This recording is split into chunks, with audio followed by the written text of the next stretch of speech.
So, I've been harsh on full self-driving and I've not given it its fair whack because I've always had an old Tesla Model S to use when I've had full self-driving. So today I've got the brand new 2020 Tesla Model S in long range with full self-driving. I want to really test it out and find out if the full self-driving is better than the ones I've experienced, and find out once and for all if it's better than standard autopilot. Let's go.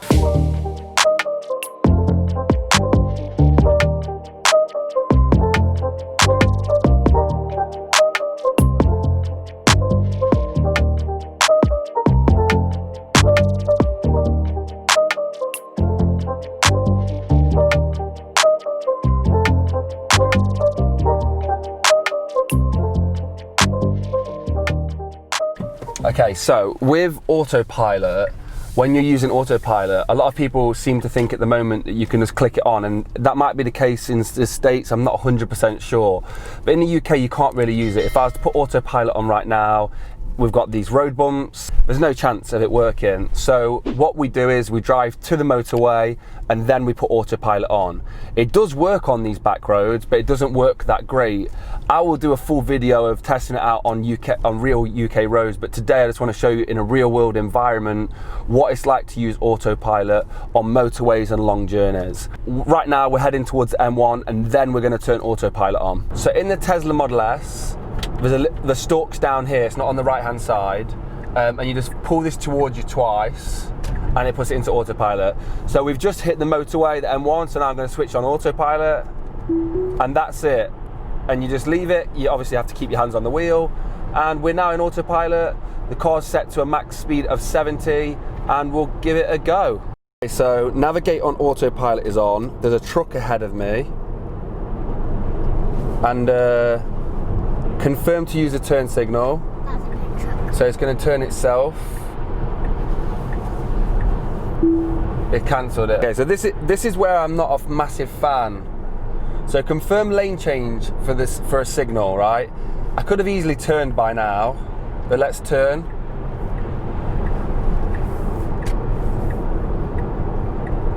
It's doing it itself. Okay, there you go. So it's turned itself. It's signalled. And it's on the road again.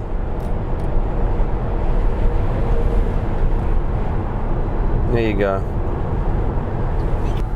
I'm starting to get used to it with the turn signals and the lane change and something, and I think it might be magic actually. We're on navigate on autopilot. I've not done any turn-offs yet. We've not pulled off onto any other roads yet, but we've taken over 2 cars and I'm currently in the 3rd lane. And the car's doing 70, it's overtaking all the traffic on the left, it's doing all the right things. That's pretty good. Now, right now, I would probably pull in right now into this other lane. Car doesn't want to do it. There's a lorry coming up now, maybe the car knew.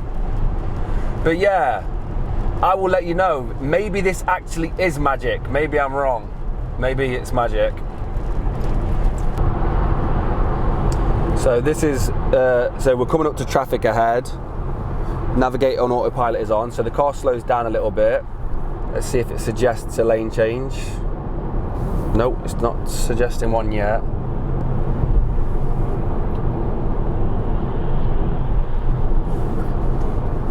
So, there you go, so now it's suggesting it. Okay, so navigating autopilot's on. We're slowing down a little bit. Let's see if it suggests a lane change. We're slowing down a lot. There you go, it's come. Daddy, so getting a faster lane. I can't get my shoe back. It pulls out, there you go. So that's it working really well. Speeds back up. And then there's no traffic on the left hand side. It should suggest moving back over there. Or sometimes it does. Maybe not this time. Just to show you what lane change is, so it asks to confirm, you click the indicator, make sure you're holding the wheel, and as you can see, it moves into lane and it will speed back up or slow back down accordingly. Lane change feature, it's alright. We're in London, super tight traffic, we're in the centre of the city. No, it's trying to turn onto the road. Let's see if it sorts this out. It was not looking healthy. And I know some people will say, it's just like there's a motorcycle here.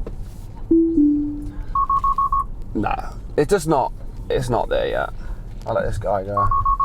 When full self-driving can handle London roads and London traffic and all the nuances of driving and zebra crossings and road bumps and pedestrians, when it can do that, it'll be ideal for stuff like this. Right now, you know, for me, I'm parking up on the outskirts of London. I'm gonna pop my scooter out and I'm gonna scoot around instead. Do you know what I mean? It's just not ideal for this kind of situation. It's kind of highlighting to me sort of what full self-driving is capable of. And unfortunately, in the UK, it's good for motorways. It's good for motorways. So is the standard autopilot that you get free with the car. That's fantastic for motorways.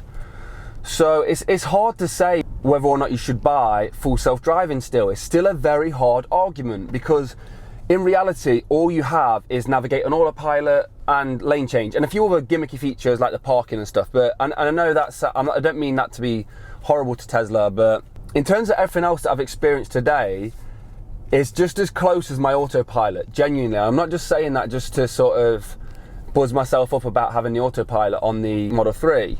The full self-driving is just not that good yet. It's still not that good. It's not that good in the UK. This is my first time using Autopark. So there's a spot just behind me and it's recognised a spot. I don't know how to do this. Nope.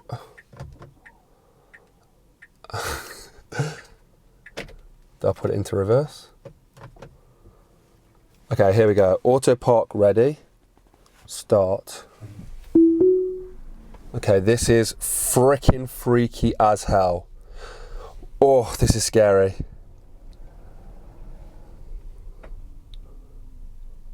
I'm gonna watch the rims. I've got my foot on the brake ready. Stop! Stop! Oh my God. Oh. Oh. Okay, that was cool. That was freaking cool. Okay. Okay. You can tell I've got trust issues. Oh man. Whoo! There's Autopark for you. We'll do that again. I just went to a car park though, and it didn't recognise the spots, but maybe it's because I didn't use the indicator. Let's go back to the car park and see if it works. Just to show you guys around, this is the car park I'm in, and I just can't get it to work to pull into one of these spots. I've tried between those two cars, there's two cars up there, I've tried between those two cars, it still won't work. I've tried indicating. See if I can do it in reverse, maybe that will.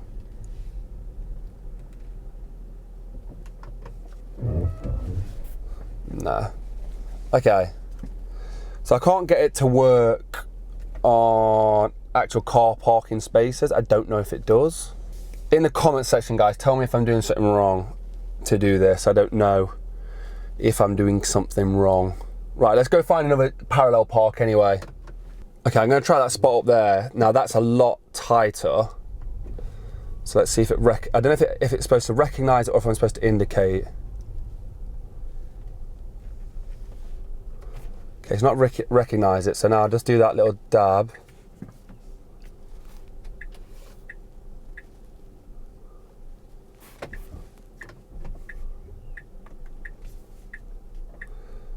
Maybe I am doing something wrong, guys, because I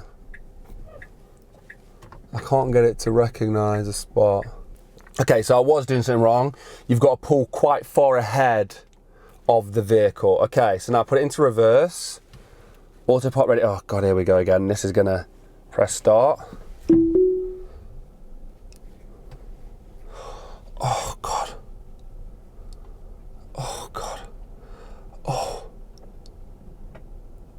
Oh, I can't cope with this.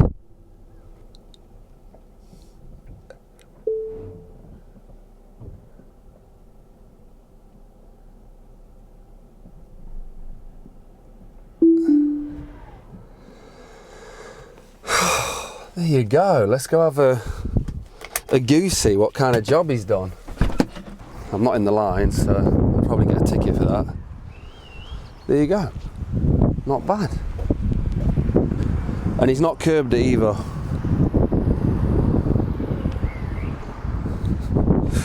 I'd need to be closer in if I'm being honest. That wheel's still out as well actually. But not bad, not bad. I might do a video just on self-parking. If anyone's interested in that, let me know. There might be something else to be said for the parking in a spot. So when you're doing self-park, you pull ahead of the car that you're trying to parallel park in front of. I wasn't doing a good job of that. Anyway, what do I think of full self-driving as a whole?